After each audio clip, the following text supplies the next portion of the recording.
नमस्कार विद्यार्थियों, मैं मनीष शर्मा।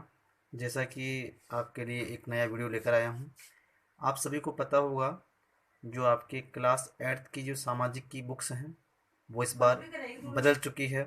वो पहले आरबीएससी का सिलेबस हुआ करता था, अब उसकी जगह अब वो एनसीईआरटी का सिलेबस हो चुका है। तो एनसीईआरटी सिलेबस के अनुसार आपके जो बुक्स आई है, वो बुक्स आई है आपके 4 किताबें हैं। एक किताब आपके है राजनीति विज्ञान की है, एक किताब आपके जो मैं आपको पढ़ाने वाला हूँ संसाधन व विकास भूगोल की है, और एक किताब आपके है वो इतिहास की है, और एक किताब राजस्थान अध्ययन की है। अभी वर्तमान में 3 ही किताबें आपकी आई है। राजस्थान अध्ययन वाली किताब बाद में आएगी।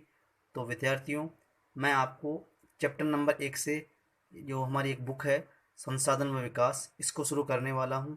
इसका चैप्टर का पहला नाम भी यही है, संसाधन ही है। तो आइए विद्यार्थी, शुरुआत करते हैं। आप पहले बुक देख लीजिए। दिखाई दे रही है सभी को बुक? दे रही है अच्छी तरीके से। चलिए, इसका जो पहला चैप्टर है उसकी बात करते हैं। थोड़ा सा मैं आपको बता देता हूँ कि क्या क्या हम पढ़ने वाले हैं। देखिए, संसाधन पहला चैप्टर है। दूसरा है भूमि, मृदा, जल, प्राकृतिक वनस्पति और वन्य जीव संसाधन। तीसरा है खनिज और शक्ति संसाधन। चौथा है कृषि, और पांचवा है उद्योग, और छठा है मानव संसाधन। आज हम जो बात करने वाले हैं वो संसाधन वाले अध्याय की बात करने वाले हैं। तो शुरुआत करते हैं विद्यार्थियों। एक बात ध्यान रखना विद्यार्थियों, मैंने इसके अंदर अंडरलाइन की है और भी करूँगा। उन अंडरलाइंस को आपको अपने कॉपी में, नोटबुक में उतारना है। तो चैप्टर नंबर 1 दिखाई दे रहा है संसाधन। देखिए विद्यार्थियों, संसाधन होता क्या है?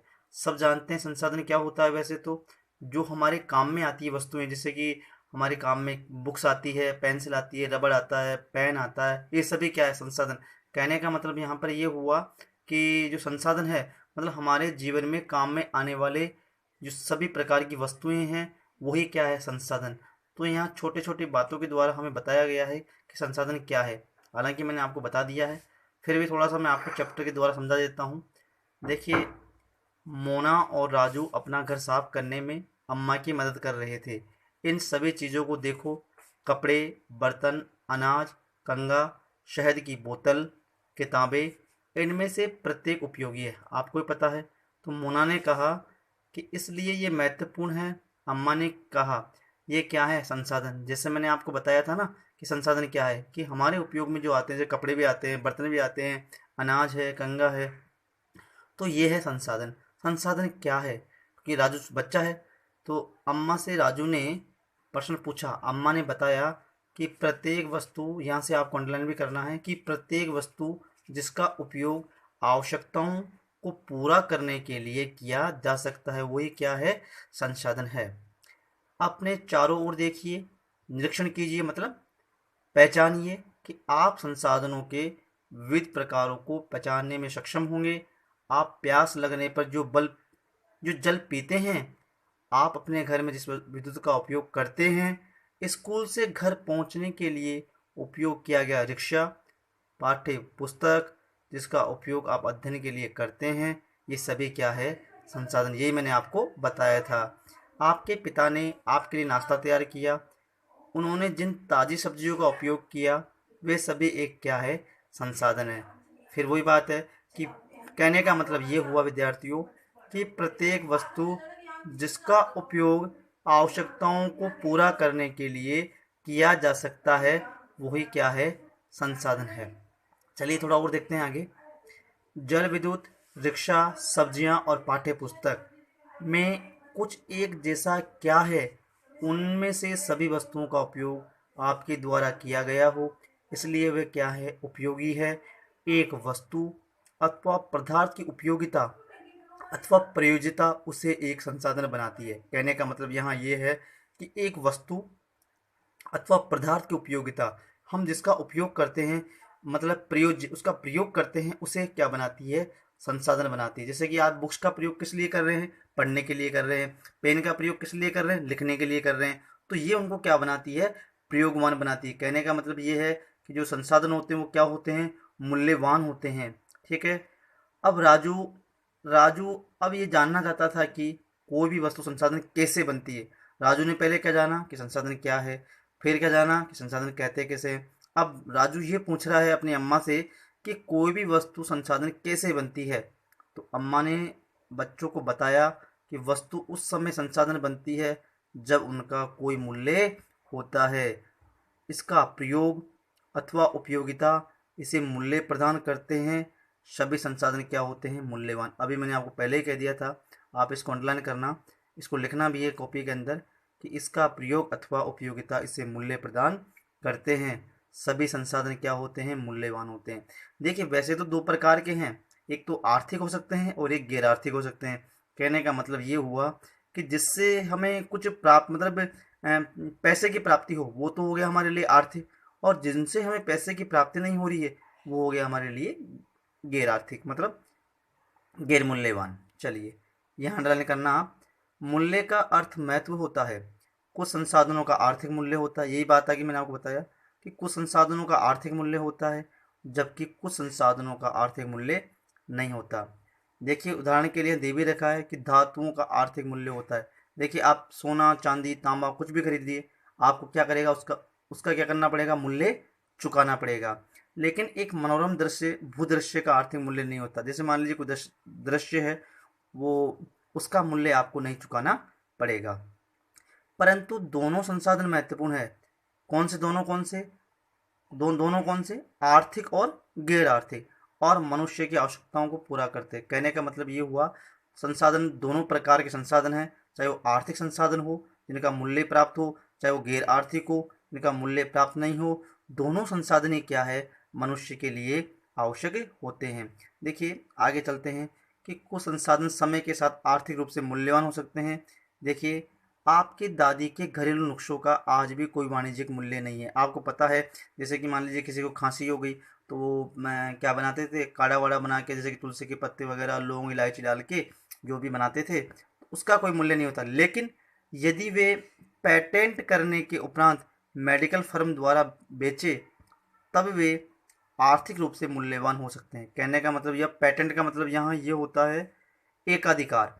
एकाधिकार मतलब स्वयं का एकाधिकार होता है। हम कहे तो मोनोपोली कह सकते हैं, मोनोपोली कह दो, एकाधिकार कह दो। जैसे मान लीजिए कोई चीज़ आपकी दादी ने बनाई, उसका नाम दे दिया, कुछ भी दे दिया, कोई भी नाम मान लीजिए आप, तो उस नाम को दे दिया। तो कहने का मतलब ये हुआ यहाँ पर जो पेटेंट करवा लिया उन्होंने, उनका एकाधिकार हो गया। अब उसको वो बेच सकती हैं आराम से, और वो क्या होगा, उसको पैसे की प्राप्ति होगी, और वो क्या बन जाएगा, आर्थिक रूप से क्या बन जाएगा, मूल्यवान बन जाएगा। तो ये आगे की ओर बढ़ते हैं विद्यार्थियों। ये यहाँ शब्दावली भी दे रखी है, इसको भी आपको लिखना है। देखिए मैंने आपको बताया भी था, पेटेंट मैंने टिक भी कर रखा है यहाँ पर। इसका तात्पर्य किसी विचार अथवा आविष्कार पर एकमात्र, एकमात्र मतलब क्या होता है, एकाधिकार या मोनोपोली। चलिए विद्यार्थियों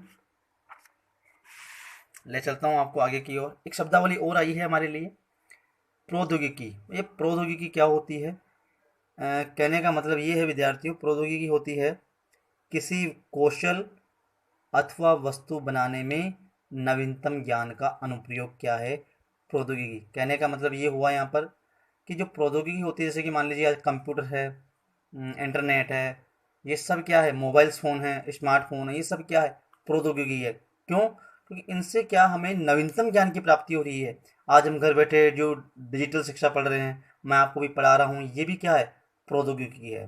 ठीक है विद्यार्थियों, समय और प्रौद्योगिकी दो महत्वपूर्ण कारक हैं जो पदार्थों को संसाधन में परिवर्तित कर सकते हैं।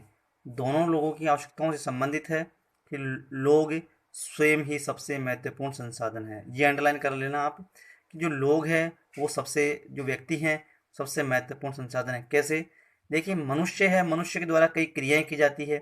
जो आपने देखा, जो विचार है वो मनुष्य के मन में होता है। ज्ञान, शिक्षा, स्वास्थ्य, ये सब क्या है, मनुष्य की क्रियाएं हैं कि मनुष्य के मन में आते हैं। आगे दिया हुआ भी है बुक में आपके कि ये लोगों के विचार, ज्ञान, आविष्कार और खोज ही हैं जो और अधिक संसाधनों की रचना करते हैं। प्रत्येक खोज अथवा आविष्कार से बहुत से अन्य खोज आविष्कार होते हैं। आग की खोज से खाना पकाने की पद्धति है, ये सब किसने सीखा, मनुष्य के द्वारा। अन्य प्रक्रियाओं का प्रचलन हुआ, जबकि पहिए के आविष्कार से क्या हुआ, परिवहन की नवीनतम विधियों का विकास हुआ। जल विद्युत बनाने की प्रौद्योगिकी ने तेजी से बहते जल से ऊर्जा उत्पन्न करके उसे एक महत्वपूर्ण क्या बना दिया, संसाधन बना दिया। देखिए, एक बहुत महत्वपूर्ण संसाधन है क्या, मनुष्य। मनुष्य के दिमाग से ही सारी चीज़ें हुई है। आज आदि मानव ने जो पहिए का आविष्कार किया वो भी मनुष्य के द्वारा हुआ। और जो जल विद्युत बनाने में जो प्रौद्योगिकी है, मतलब जो नवीनतम ज्ञान है, जो नवीनतम क्रियाएं हैं, वो भी इनके द्वारा ही प्राप्त हुई। अब बात करते हैं हम संसाधनों के प्रकारों को लेकर कि संसाधन के प्रकार कितने हैं। सबको पता है संसाधन के प्रकार दो होते हैं, एक प्राकृतिक है और एक मानव निर्मित है। तो प्राकृतिक क्या होता है इसको जान लेते हैं। देखिए, प्राकृतिक का मतलब यहाँ ये है कि जो संसाधन प्रकृति से प्राप्त होते हैं और जिनका अधिक संशोधन के बिना उपयोग में लाए जाते हैं, वो कहलाते हैं प्राकृतिक संसाधन। जैसे मान लीजिए वायु है, जल है, झील है, ये सब क्या है, प्राकृतिक संसाधन है। चलिए थोड़ा मैं किताब के माध्यम से बताता हूँ आपको संसाधन के प्रकार। संसाधनों के प्रकार देखिए, दो प्रकार के बताए, प्राकृतिक और मानव निर्मित। प्राकृतिक देखिए पहले आप कि जो संसाधन प्रकृति से प्राप्त होते हैं और अधिक संशोधन के बिना उपयोग में लाए जाते हैं, वो कहलाते हैं प्राकृतिक संसाधन। वायु, जिसमें हम सांस लेते हैं, हमारी नदियाँ, झीलों का जल, मृदा और खनिज सभी क्या हैं, प्राकृतिक संसाधन है। इन संसाधनों में बहुत सी प्रकृति के निःशुल्क उपहार है, जैसे कि जल है, झील है, मृदा है, ये क्या है, सब प्रकृति के दिए हुए निःशुल्क उपहार है और सीधे ही उपयोग में लाए जा सकते हैं। कुछ परिस्थितियों में प्राकृतिक संसाधन का सबसे अच्छी तरह उपयोग करने के लिए औजारों और प्रौद्योगिकी की आवश्यकता होती है। प्राकृतिक संसाधनों को विस्तृत रूप से दो प्रकार से बांटा जाता है, एक तो होता है नवीकरणीय और एक होता है अनवीकरणीय। तो विद्यार्थियों यहाँ एक बात ध्यान देना आप कि नवीकरणीय क्या होता है और अनवीकरणीय क्या होता है, इनको आप जान लीजिए। देखिए, नवीकरणीय होते हैं जो मतलब शीघ्रता से पुनः पूरित हो जाते हैं, मतलब उनको दोबारा से बनाया जा सकता है। जैसे कि इनकी मात्रा हालांकि कुछ सीमित असीमित होती है और उन पर जो मानवीय क्रियाओं का प्रभाव भी नहीं होता। जैसे आपने नाम सुना होगा सौर ऊर्जा, पवन ऊर्जा, वो सब काय के उदाहरण है, नवीकरणीय के। चलिए थोड़ा और देख लेते हैं हम। जो शीघ्रता से नवीकृत अथवा पुनः पूरित हो जाते हैं, इनमें से कुछ असीमित हैं, उन पर मानवीय क्रियाओं का प्रभाव नहीं होता, जैसे कि सौर ऊर्जा है, पवन ऊर्जा है। लेकिन फिर भी नवीकरणीय संसाधन जैसे जल है, मृदा है और वन का लापरवाही से किया गया उपयोग उसके भंडार को प्रभावित कर सकता है। जैसे कि हमें वनों की कटाई नहीं करनी चाहिए, मृदा का कटाव नहीं करना चाहिए, जल का उपयोग करना चाहिए बचाने के लिए। ठीक है। जल असीमित नवीकरणीय संसाधन प्रतीत होता है। जल क्या है, असीमित नवीकरणीय में गिना जाता है। क्यों क्यों गिना जाता है, क्योंकि जल भी क्या है, असीमित है।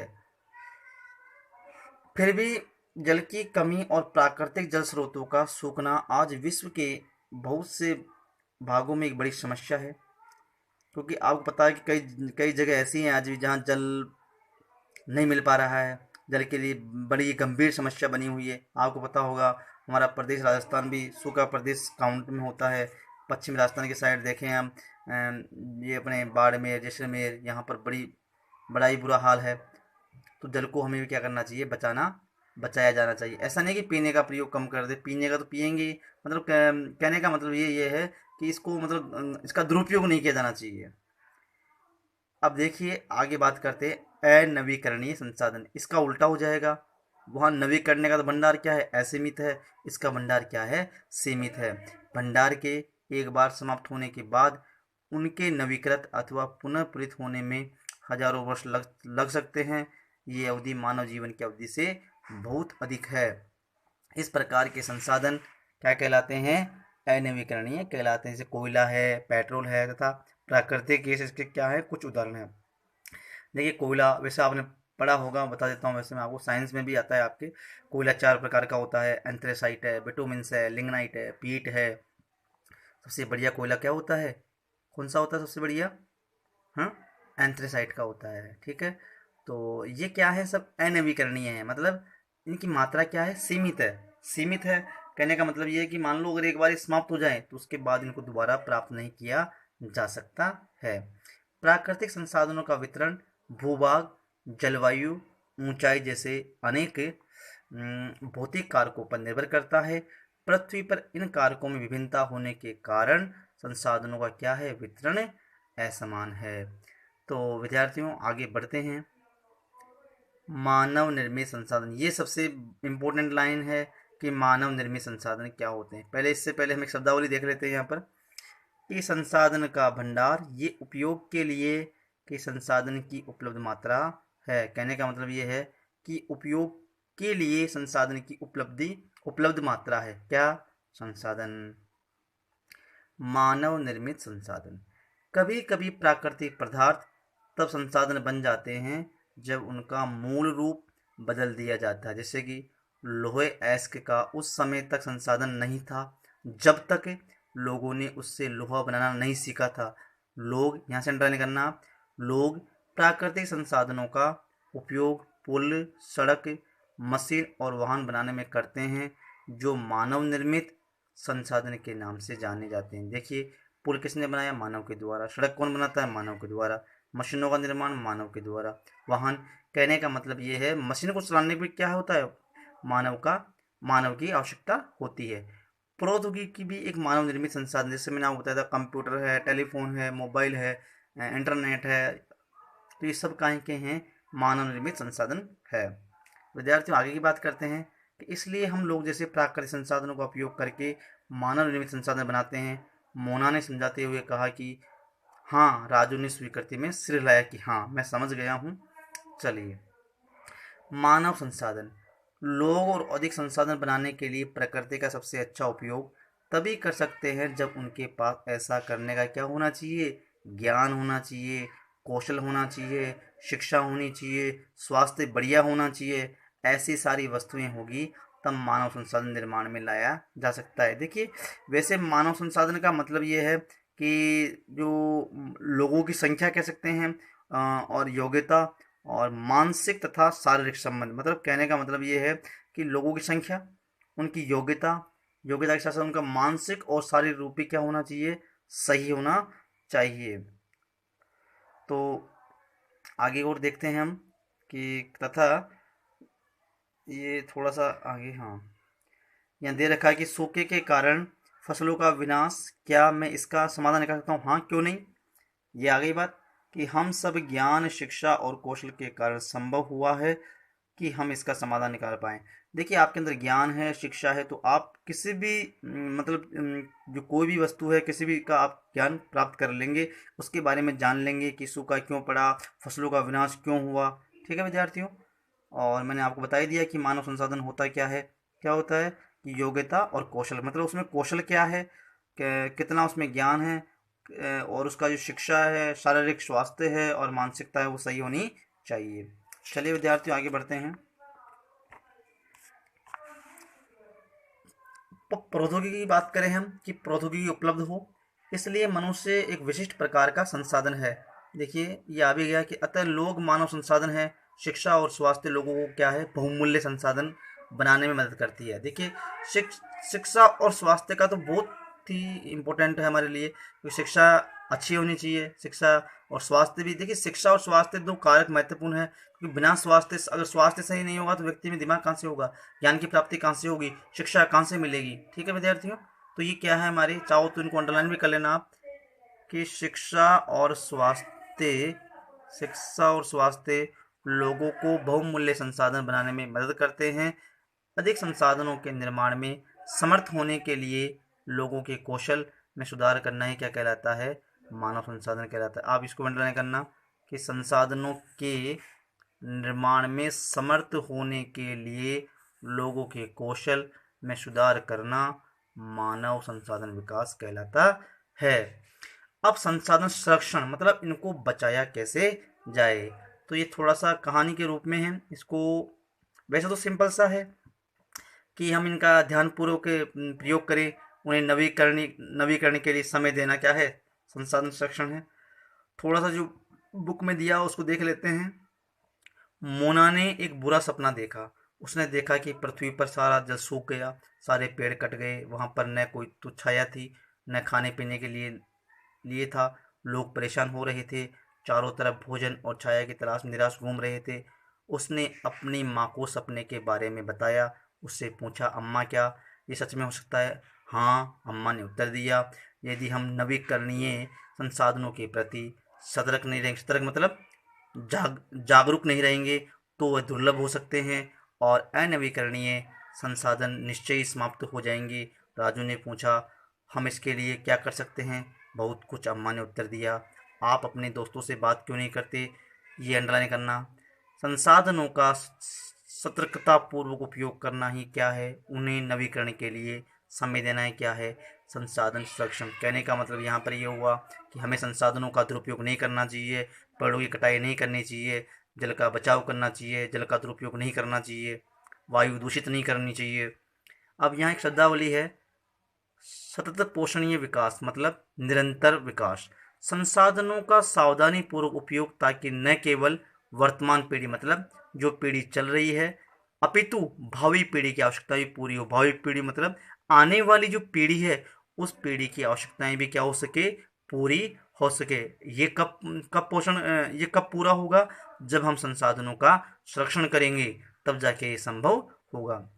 चलिए आगे।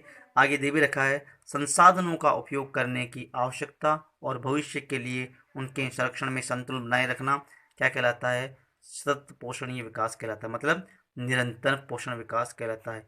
इस सतत का मतलब होता है निरंतर। संसाधनों के संरक्षण के अनेक तरीके हैं। प्रत्येक व्यक्ति उपभोग को कम करके वस्तुओं के पुनर्चक्रण और पुनः उपयोग द्वारा योगदान दे सकता है।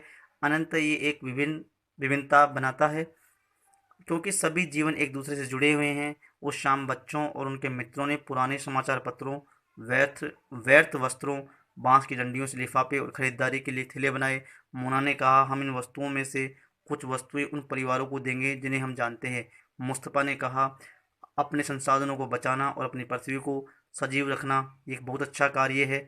जैसे ने कहा, मैं बहुत सतर्क रहूंगी, कागज़ व्यर्थ न हो। उसने स्पष्ट किया कि कागज़ बनाने के लिए बहुत से पेड़ों को काट दिया जाता है। कहने का मतलब ये हुआ कि हमें पेड़ों को मतलब वनों को नुकसान नहीं पहुंचाना चाहिए, अत्यधिक कटाई नहीं की जानी चाहिए। चलिए, मैं ध्यान रखूंगा कि मेरे घर में विद्युत व्यर्थ न हो, मुस्तफ़ा ने जोर से कहा। विद्युत जल और कोयले से मिलती है। मैं विश्वास दिलाती हूँ कि घर में जल बेकार नहीं होगा। जल की एक एक बूंद मूल्यवान है। आशा ने कहा। बच्चों ने कहा, हम सब मिलकर अंतर ला सकते हैं। ये कार्य मोना, राजू और उनके मित्रों ने किए हैं।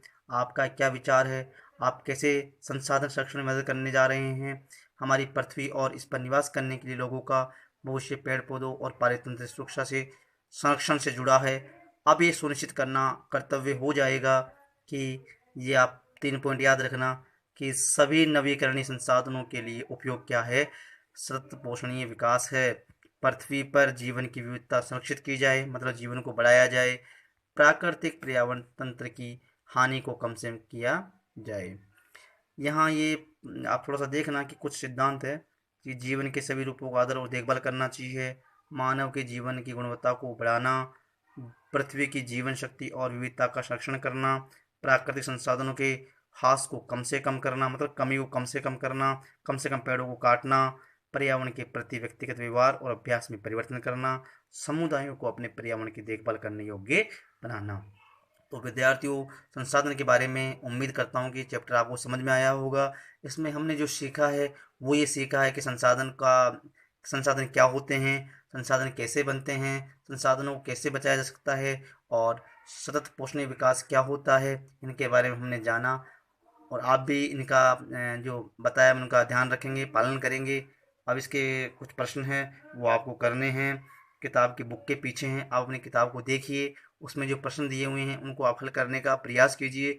यदि कोई प्रश्न आपको नहीं आता है तो आप उस प्रश्न के बारे में या तो इस कमेंट में डाल दीजिए, ताकि मैं उस प्रश्न को आपको समझा सकूं। तो विद्यार्थियों, आपको उम्मीद करता हूं फिर से एक बार कि ये चैप्टर समझ में आया होगा। जल्दी ही मैं आपके लिए चैप्टर नंबर 2 जो आपका है प्राकृतिक वनस्पति वाला, मृदा वाला, वो लेकर आपके समक्ष उपस्थित होऊंगा। तो आप इसको घर पर बैठे बैठे आराम से देखिए और मस्त रहिए, घर पे स्वस्थ रहिए और आराम से पढ़ाई करते रहिए। ठीक है विद्यार्थियों, thank you all of you.